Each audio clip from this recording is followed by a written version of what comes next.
adventures of the Shadow are on the air, brought to you each week by the Blue Coal Dealers of America. These dramatizations are designed to demonstrate forcibly to old and young alike that crime does not pay.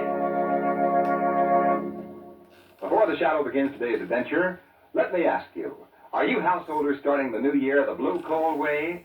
I hope so, because Blue Coal is America's finest home fuel. It gives you steady, even, helpful heat with the least effort. For you see, the Blue Coal way is the easy way to heat your home. Blue Coal requires less attention, gives you greater heating comfort at less cost. What's more, an order of Blue Coal entitles you to the full benefit of extra home heating service. So phone your friendly Blue Coal dealer tomorrow, won't you? Start the new year the easy, economical Blue Coal way.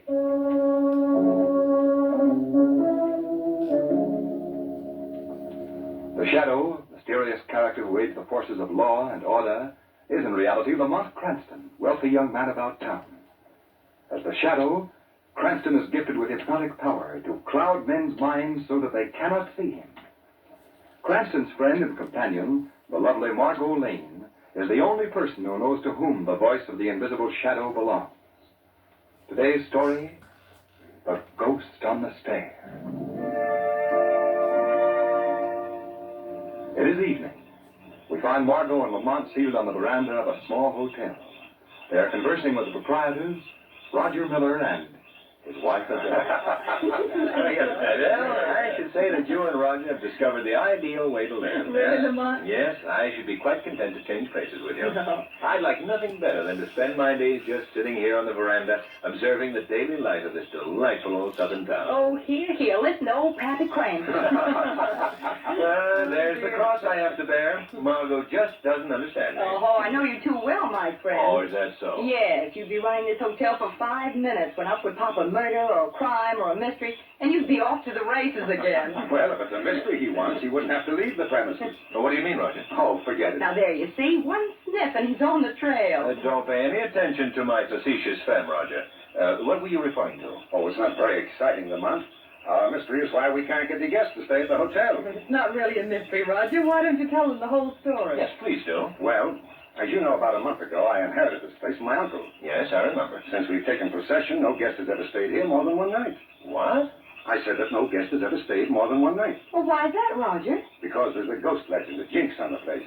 A jinx that's lasted for almost 100 years. Oh, it's not really a jinx, Roger. Now, what else would you call it, Adele? We're not making a go of it, are we? There's only one reason for our failure, isn't there? No, what is this reason? It's the house itself, the evil reputation that it bears. Well, I may be a bit dull, but I don't follow you. Well, this wasn't always a hotel, Margot. It was originally a plantation. 100-odd years ago, it was owned by a family named Branch. During the Civil War, it was used as a hospital by the Confederate forces. It was in that period that the tragic event occurred that has placed a curse on this dwelling down through time to the present day. Well, what was this thing? What happened? A young Union soldier was a prisoner in a hospital. His nurse was the daughter of the house, Becky Branch. And you can guess what happened. They fell in love? Yes. The boy was fond of music, and every night Becky Branch would play for him on the spinet. One night, as she sat playing, the boy softly called out to her. Becky. Becky. Oh, yes, John. The doctor told me today that my wound was practically healed. Your wound? But, John, that means... Yes, it means that they'll be taking me away from here, Becky, to a prison. No, they can't do that. They can and they will, unless Unless what? I can escape. John. Oh, it's the only thing left here. If I can just get out of this building, I have a good chance of reaching the Union lines. But, John, what of us? Oh, I'll come back for you, dear, after the war is over. You know I will. Yes, I do know that. Then will you help me? Help me to escape? Yes, John. I know of a way. A way for you to get out. Young Becky Branch plotted his escape. Finally, after a tearful farewell, the boy prepared to leave. I'll just keep playing. They'll think you're still here with me, John. All right. Goodbye, darling. Goodbye. Goodbye. John. Oh, my dearest. My dearest. John. John! John, what happened? John! John! Oh! Oh, the story. The boy was dead, stabbed through the chest. No one who could have committed the murder was to be seen. That sounds fantastic. Becky Branch's partner attempted escape was discovered, and she was banished from the community. But what does that have to do with the jinx? Just this, Lamont. Since that day, this house has passed through many hands. In each family that has lived here, a mysterious death has occurred. Each of these deaths has been caused by a stabbing. Well, that is a story. Yeah, but that isn't all, Margot. Before each death occurred, the playing of the spinet was heard. The legend reenacted, eh? Well, have you heard this mysterious music since you've been here? No, not yet. Yeah. May I clear away the glasses, sir? Oh, yes, the sauce, very good. Yes. And now, Lamont, if I haven't been too boring, that's the reason why you should stay out of the hotel business. Well, you've got a point there. Well, I think we'll turn in, if you'll excuse us. Oh, yes, of course. Coming, Adele? Yes, dear. I guess it is bedtime. Good night, Margot. Good night, Adele. Good night, Adele. See you in the morning. Right. Lamont, do you believe that story? Well, I don't know, Margot. There's always a legend that goes with these old places. Some of them are false, but... This one's true, sir. Oh, I forgot you were here, Beauregard. Well, how do you know it's true, Bo? Now, I've been here many years, ma'am. I've heard that music many times. You have? Yes, sir. I've even seen the ghost. What ghost? The ghost that's always seen on the stair. Ghost of Miss Becky Branch. Lamont. Lamont, listen. Am I hearing things? No, I hear it too. There it is, sir. There that old spinet playing again. Come on, Margot. We're going to look into this. Well, it seems to be coming from inside the house. Yes. Margot, Yes? wait here a moment till I locate the sound. That room. It's coming from that room right over there. Yes. Let's walk quietly now. It mustn't be heard. Come on. What if it really is the ghost? Would you rather wait outside, Morgan? No. Stay right here. When I open this door, I'm going to rush quickly into the room. If I encounter trouble, you go for help. Yes, all right. Right, here we go. Hello? Oh, what is it? Oh, I beg your pardon. I thought that you were, I'm terribly sorry. Well, that's quite all right. Lamont, are you all right? Yes, of course. Come in, Margot. Keep right on playing, sir. I'm just showing the young lady about. This is the music room, I believe. Yes, I presume it is. I've only been a guest here since this afternoon, so I wouldn't be sure. Oh, I see. Please continue your play. Thank you. I have traveled many miles to play in this old room Really? Well, why is that? because of the legend of this house. Have you ever heard of it? Yes. It was just told to us a while ago. In fact, we thought that you were... You thought I was the ghost of Becky Branch?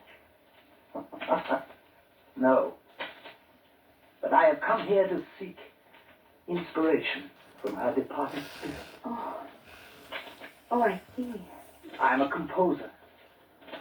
I've come to this old room because here I can sense the presence of the departed. Perhaps my music will even woo the ears of the lovely ghost. Yes. Yes, that's very interesting. The beauty of the music of the dead is beyond compare. What was that? Someone in trouble. Yes, come on. Maybe that's your ghost.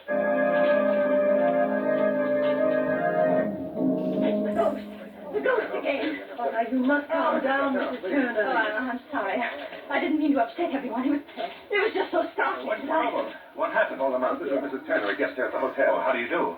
Was it you that screamed, Mrs. Turner? Yes. What yes, was wrong? it was. Well, I was on my way to my room, and I happened to glance down the stairwell and saw a woman coming up the stairs to the second floor. Yes?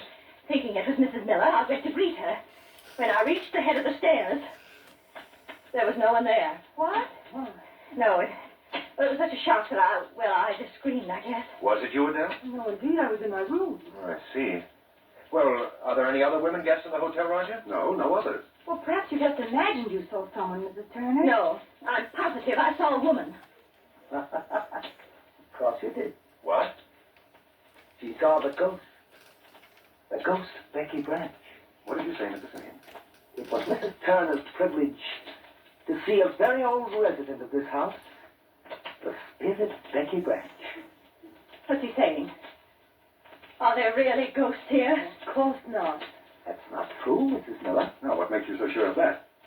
If you want proof of my statement, Mr. Miller, just be awake and listening at the witching hour of 3. Why? What'll happen? You will hear music. Lovely music. Played on the spinet by the ghost that Mrs. Turner saw on the stair. Now, look here, Mr. Simeon. You're not frightening us, so why don't you stop your little game? Yes, we're all getting upset over nothing. I'd advise that we all go to bed. I agree, Lamont. We can go to bed. We can lock our doors. But we can't lock the ghost out. Come now, Mrs. Turner. You're all upset. Come along. I'll see you to your room. You're right, Adele. Come along, Margot. All right. We'll let these good people get some sleep. All right, good night, everyone. Good night. I warned you. Hey, Lamont, did you really mean to make light of that little episode? Only to ease the poor woman's mind. Do you suppose she really saw someone? I don't know. But there's a more important question to be answered. What's that? I'd like to know just where Mr. Simeon has acquired his extensive knowledge of the habits of the so-called ghost of Becky Branch. Yes, I noticed that he seemed to know the whole story. He knew much more about it than Roger Miller does. I think, Margot, that our Mr. Simeon is going to be called on to answer a few questions by the shadow. Perhaps before the night is over, we'll have our ghost.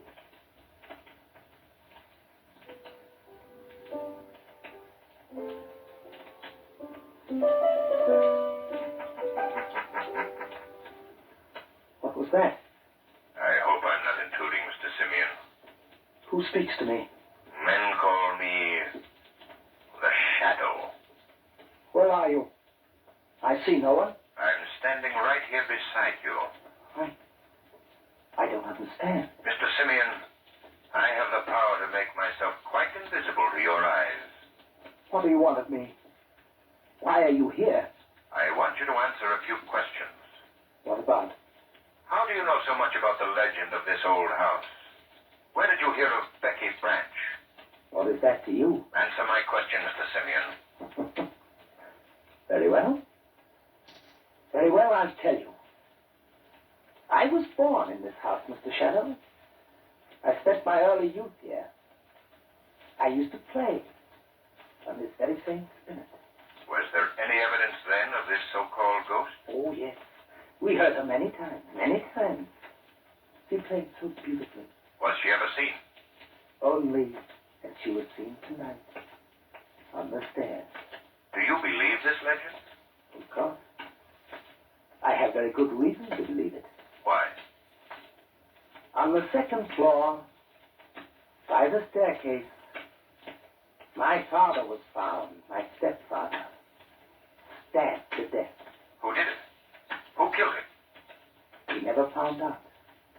He died just as the young soldier died on the very same spot. It was a blessing, though. I never liked my stepfather. You wanted him to die? I didn't care. Why have you returned here? I'm seeking inspiration. Yes. The inspiration that I lost when I left here. Inspiration that can only be gotten from the spirit of Becky Branch. Listen for her tonight. It usually comes from the cellar below at the witching hour of 3. I don't believe that you've come back here in search of an inspiration, Mr. Simeon. You have another motive. And when I learn what it is, let me warn you. You will receive another visit from the Shadow.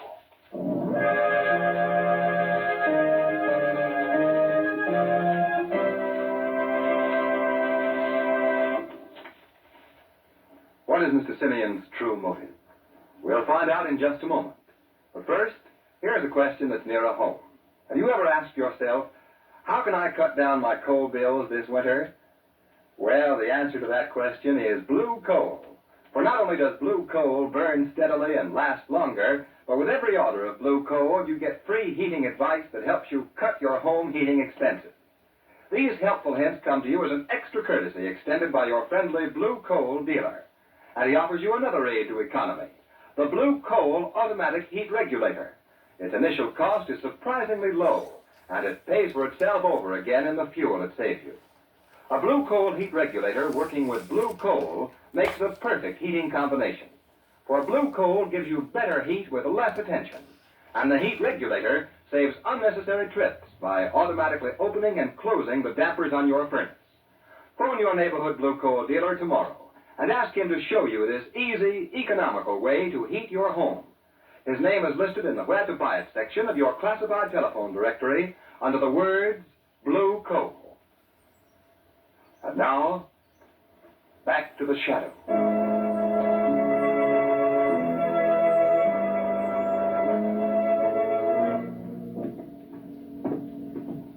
Lamont, Yes, Margot. what do you expect to find down here in the cellar? Well, according to Mr. Simeon, this is where the ghostly music has come from. Here, take this other flashlight. All right, there. Well, did you learn anything else from Simeon? Yes, he lived here as a child. His stepfather was killed in this house, stabbed to death just as the soldier was stabbed. And he met his death on the second floor landing by the staircase. Is that where the soldier died? According to Simeon, yes. Well, I don't see anything down here that looks like a musical instrument, do you? No. Do you believe Simeon's story? Well, I think he told the truth about living here and his stepfather's death, but, well, his talk of ghosts was not very believable. Somebody come see. Well, it's the old servant, Beauregard. He's calling from upstairs. Let's get up there, Margot, quickly.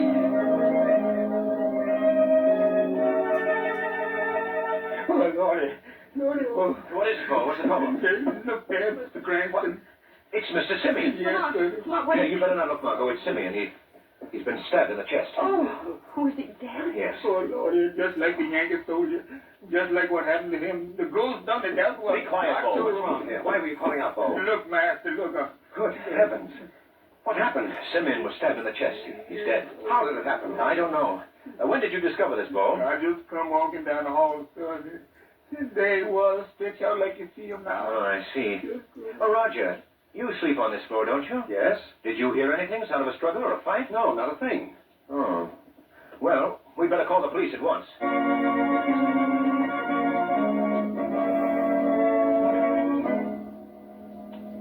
Well, that certainly was a fine investigation, Lamont. Yes. I'd hate to see that sheriff in charge of a crime wave ever hit this town. He'd probably handle it just as he did tonight, Margot. He'd just say, I took the body away and come back in the morning when it can rustle up a corner, Julie. Yes, in the meantime, the murderer has a perfect opportunity to cover up any traces of his crime. Exactly. I must say, though, that I haven't any more leads to work on than the good sheriff had.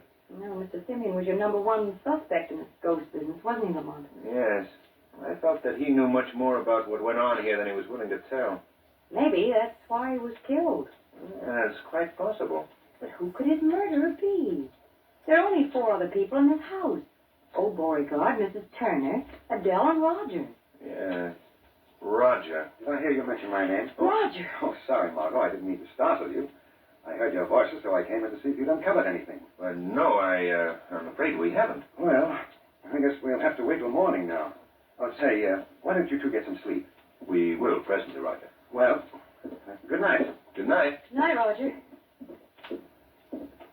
Lamont, Yes, Margot? isn't it strange the way Roger just popped in here like that? Yes.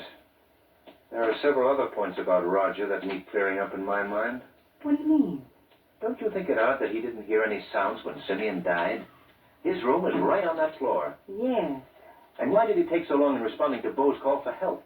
I thought of that, too. If you don't mind, Margot, we won't be retiring for some time yet. There are many things here that require investigation before the night is over. Well, what are you going to do, Lamont? Well, first of all, Simeon told me that the ghostly music was always heard at the witching hour of 3. It's almost that now, isn't it? Yes, just about. Well, I think we should stay up for that little recital. Let's sit out here by the staircase. All right. I'm afraid I'll have to turn out this light. That's all right, Lamont. Just stay near me, that's all. All right. Now, follow me. Take hold of my hand. If we ever meet a ghost now, I'm afraid that I'll... Now, Margot, no. Here. Sit here on the stair. Thanks. What was that? There was an owl outside the house. Oh. Oh, we should get a sore throat or something. I can't stand it.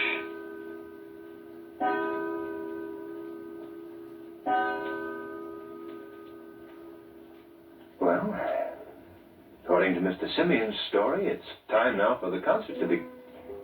Lamont, there it is. Yes. Quiet now. See if we can locate the sound. It's not coming from the music room. No. No, it seems to come from up above. Somewhere on the upper floors. Well, why don't we get... Come on, Margot. Something's happened up there. There's a light switch on the wall, Margot. I've got it. It's Roger. Yes. Call Adele quickly. What's happened to him? The same wound in the chest. He's breathing, though. There may be a chance of saving him. Go, please. Get Adele. Yes. All right, old man. Now, just take it easy. Lie quietly, please. That's it. Take it easy. Must tell you. Must tell you. What are you trying to say? Passageway. Secret passageway. Where? Where is this passage? Roger. Roger. What's happened to him? Oh, Roger, what's happened? He's still alive, Adele, but we must act quickly. Call a car. He must be gotten to a hospital at once.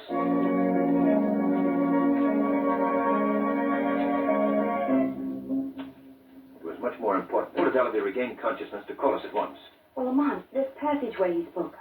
Did he tell you where it was? No, but it must be somewhere in this hall. We'll try all of these panels. All right, I'll start at this end. All right. If we can locate the source of the ghostly music, I think our mystery will be solved. Lamont, Huh? Lamont, I think I found something. Come here now. Now, what is it? See? The wooden decoration is loose.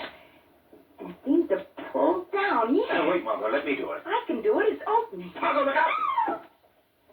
Oh, that was a narrow escape, Margot. That knife almost plunged into your body. Oh, what happened, Lamont? I think we've discovered our weapon of death, Margot. That knife? Yes. We've also solved a murder that is over 70 years old. The murder of Becky Branch's sweetheart. I don't understand. I'll release the weapon and show you. The weapon that also killed Mr. Simeon and wounded Roger Miller. Well, how was it done? Well, it's quite simple. This knife is really an old bayonet. It's attached to that heavy spring, which was released when the secret door was opened. I see. It was evidently put there years ago to prevent the escape of men like Becky Branch's soldier. And through the years, it's taken the lives of all those who discovered the passageway. Why, that's amazing. But, Lamont, that doesn't explain the supernatural happenings in this house. Yes, I know that. That's something that we must... The music again. Yes. And this time I'm going to trace it to its source. It seems to be coming from somewhere in this passage. You wait here, Margot. This is a job for the shadow.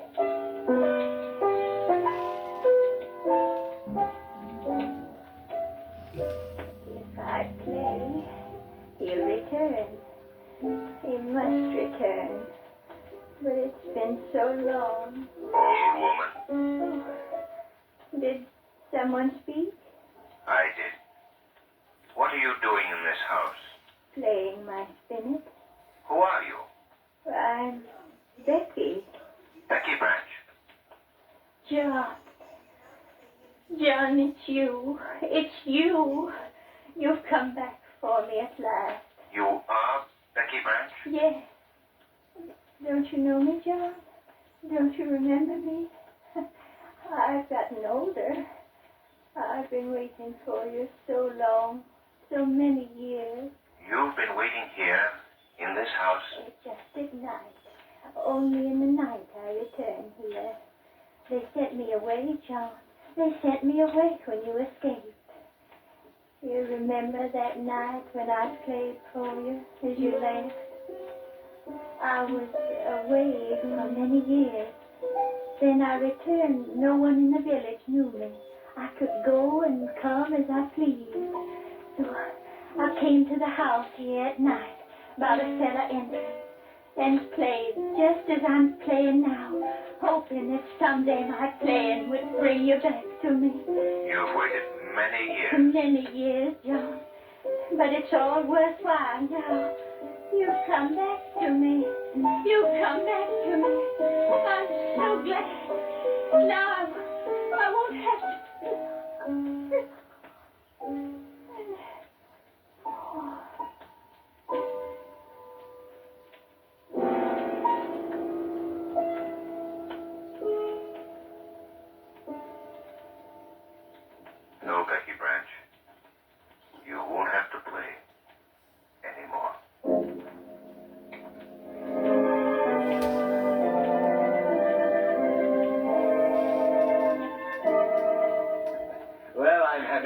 Roger's doing so well, Adele? He's doing splendidly. The doctor thinks he can come home by the end of the week. Good, good. Oh, you might be interested to know that some of the older residents of the town arranged for a decent burial for Becky Branch. Oh, I'm so glad. Adele, did Lamont tell you that he found an entrance in the cellar that Becky used to use to enter this house? So that's how she got in. Yes. Oh, and we finally learned how the secret panel worked, too. How? When the panel was opened, the spring that held the knife was released. See. And after the stabbing, the door sprang shut, returning the knife to its former position. Dinner is served, Mrs. Oh, Miller. thank you, Bo. You know, there's one point that you haven't cleared up yet, Lamont. And that's the ghost on the stair. Oh, Margot, I'm afraid I have no answer for that. Yeah, I can explain that, Mr. Cranston. Oh, can you, Bo? Yes, sir. That was the real ghost.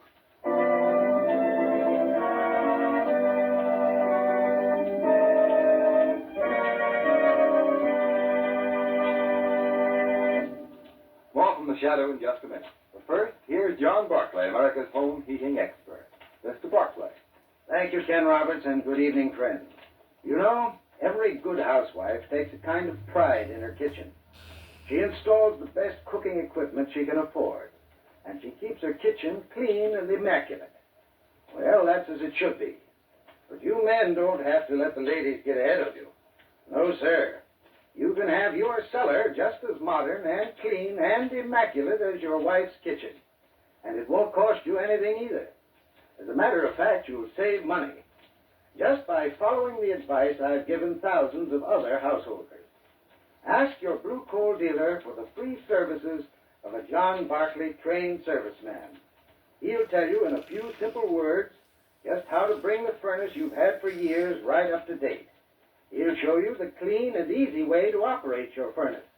And most important of all, he'll show you how to cut down the cost of heating your home. So if you've not already benefited from this free John Barclay heating service, just phone your neighborhood blue coal dealer tomorrow. Thank you.